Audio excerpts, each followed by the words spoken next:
નમસ્કાર દર્શક મિત્રો, આપ નિહાળી રહ્યા છો સાઈ ગ્રુપ મીડિયા હાઉસ દ્વારા સંચાલિત નવસારી લાઈવ અને ઝટપટ। આજ રોજ નવસારી મહાનગરપાલિકા દ્વારા સમસ્ત લેવા પાટીદાર સમાજની વાડી એટલે કે તીઘરાવાડી ખાતે એક કાર્યક્રમનું આયોજન કરવામાં આવ્યું હતું, જેનો મુખ્ય હેતુ હતો કે વિકસિત ભારતના નિર્માણ માટે નવસારી છે સમર્પિત અને લોકાભિમુખ અને સક્રિય શાસનના પગલાંના ભાગરૂપે આયોજિત વિકાસ સપ્તાહ અંતર્ગત ઘણા બધા કાર્યક્રમોની અંદર ઈ લોકાર્પણ અને સાથે ખાતમુહૂર્તનું આયોજન કરવામાં આવ્યું હતું, જેના માટે કરી અને નિમંત્રક તરીકે જિલ્લા વહીવટીતંત્ર નવસારી મહાનગરપાલિકા જોડાયું હતું, જેની અંદર મુખ્ય મહેમાન તરીકે કનુભાઈ દેસાઈ કે જે નાણાં ઉર્જા પેટ્રોકેમિકલ્સ મંત્રી ગુજરાત સરકાર તથા નવસારી જિલ્લાના પ્રભારી મંત્રી પણ છે, તો સાથે જ ધારાસભ્ય રાકેશભાઈ દેસાઈ, જિલ્લા પંચાયત પ્રમુખ પરેશભાઈ દેસાઈ, જિલ્લા ભાજપ પ્રમુખ ભૂરાભાઈ શાહ, પ્રદેશ મંત્રી શીતલબેન સોની તેમજ જિલ્લા કલેક્ટર, કમિશનર અને ડીડીઓ સહિતના ઉપસ્થિત રહ્યા હતા।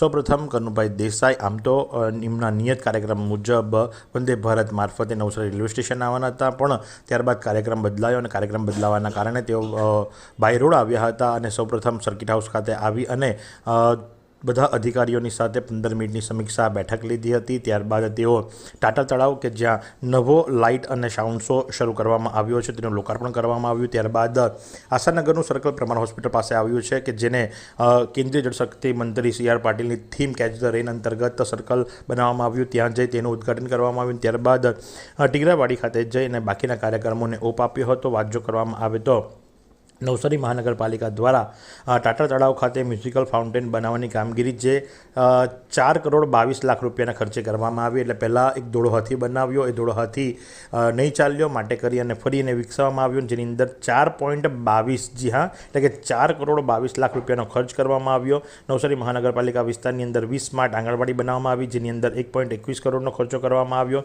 એ જ પ્રમાણે બધા પ્રકલ્પોની જો ગણતરી કરવામાં આવે તો બધા પ્રકલ્પોની સાથે મળી અને આજે લોકાર્પણ તેમજ ખાતમુહૂર્તોનું કાર્યક્રમનું આયોજન કરવામાં આવ્યું હતું। 15મું નાણાં પંચ પણ આની અંદર આવરી લેવામાં આવ્યું છે અને વિવિધ વિકાસલક્ષી કાર્યક્રમો જે ખરા એને ઓપ આપવામાં આવ્યો હતો, જે વાડી ખાતે કરવામાં આવ્યો। એટલું જ નહીં પણ ગણેશ ઉત્સવ દરમિયાન જે ઇકો ફ્રેન્ડલી ગણપતિ બાપાનું સ્થાપન કરવામાં આવ્યું હતું, એવા વિજેતાઓને ચેક ટ્રોફી એનાયત કરવામાં આવી હતી અને કુલ્લે નવસારી મહાનગરપાલિકા દ્વારા આજે 254.33 કરોડ રૂપિયાના ખર્ચે આ બધા વિકાસ કાર્યક્રમોને ઉદ્ઘાટન કરવામાં આવ્યું, લીલી ઝંડી આપવામાં આવી, જેની અંદર મહાનગરપાલિકાની અંદર સાધનો પણ વસાવવામાં આવ્યા છે। સાધનોની જો વાત કરવામાં આવે તો જે ડ્રેનેજ વિભાગને લગતા સાધનો છે, ફાયરનું એક નવું ફાઇટર છે, ત્યાર પછીથી છોટા હાથી છે, આ તમામ વસ્તુઓને આવરી લેવામાં આવી હતી। તો બીજા કાર્યક્રમની અંદર 317.73 કરોડ રૂપિયાના ખર્ચે પણ નવસારી મહાનગરપાલિકાને ગ્રાન્ટ મળી છે, એનો ઉપયોગ કરવામાં આવ્યો છે અને વિકાસના કાર્યક્રમોને ઓપ આપવામાં આવ્યો છે।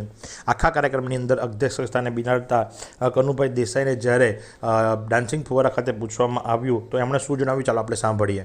માનનીય વડાપ્રધાન શ્રી નરેન્દ્ર મોદી સાહેબે શહેરોના વિકાસ માટે, નગરપાલિકાઓના વિકાસ માટે એમણે ગુજરાતનું સુકાન સંભાળ્યા પછી 20 વર્ષ માટે મુખ્યમંત્રી સ્વર્ણિમ યોજના જાહેર કરી અને એના લીધે નગરપાલિકાનો અભૂતપૂર્વ વિકાસ થયો અને હાલમાં મુખ્યમંત્રી શ્રી ભૂપેન્દ્રભાઈ પટેલે આ વર્ષને શહેરી વિકાસ વર્ષ તરીકે જાહેર કરીને એના બજેટમાં 40% જેટલો વધારો કરીને 30,000 કરોડની એક યોજના બનાવી છે। એના લીધે સમગ્ર ગુજરાતના બધા શહેરોને નવીનીકરણ તરફ લઈ જવા માટેનો એક પ્રયાસ આદર્યો છે।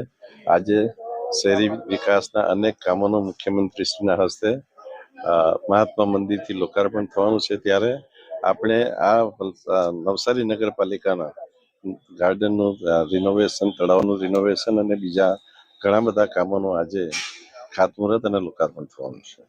ખાસ કરીને મંત્રીમંડળ જ્યારે વિસ્તરણ થવા જઈ રહ્યું છે, શું લાગે છે ક્યારે થશે?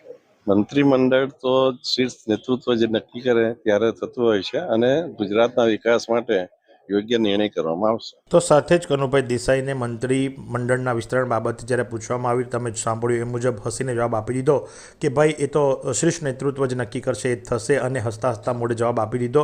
એટલે એમને પણ ખબર છે કે કદાચ હાલ એ નાણામંત્રી છે, પણ આવતીકાલે નાણામંત્રી રહે કે નહીં રહે એમને ખ્યાલ નથી, અને માટે જ કરીને હસતા મોઢે જવાબ આપી દીધો અને ત્યારબાદ તમામ કાર્યક્રમોને ઓપ આપી અને વાપી જવા માટે રવાના થયા। જોકે મહત્ત્વની વાત એ કરવામાં આવે તો નિયત કાર્યક્રમ કમલમ દ્વારા જે આપવામાં આવ્યો હતો એ સવારે 10 વાગ્યે ટાટા તળાવ ખાતે લોકાર્પણનો હતો અને મહાનગરપાલિકા દ્વારા 9 વાગ્યાનો સમય ટીગરાવાડી ખાતે આપી દેવામાં આવ્યો હતો, જેથી કરીને જે સફાઈ કામદારો છે એમને મોટી સંખ્યાની અંદર સવારે 8:30 થી 8 વાગ્યાની વચ્ચે જ બોલાવી લેવામાં આવ્યા હતા.